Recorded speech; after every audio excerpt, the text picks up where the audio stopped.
So let's start with a story when it comes to listening.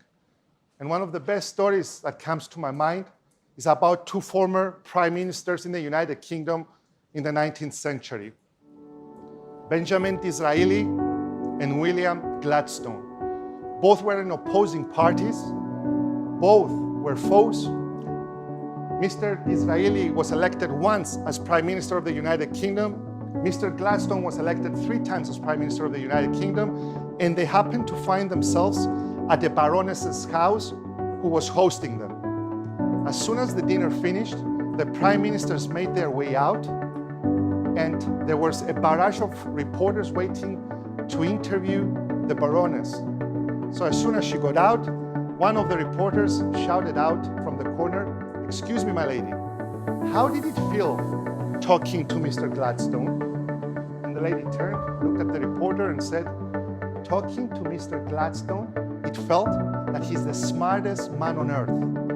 And then another reporter picked up the exact same question, twisted it a bit around and asked, "Excuse me, how did it feel talking to Mr. Disraeli?"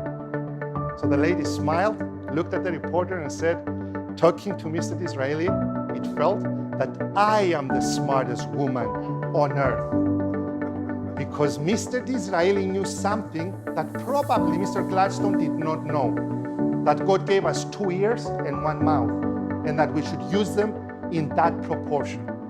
This is exactly what the great Dale Carnegie said in his book, How to Win Friends and Influence People, which is the second best-selling book in the history of the world behind the Bible.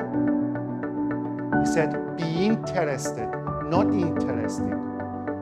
Be interested in the other person before you become interesting as a person.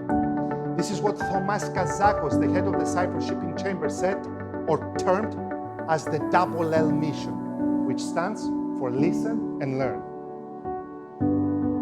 So the professional who can step back, listen and learn can do a better job in communication.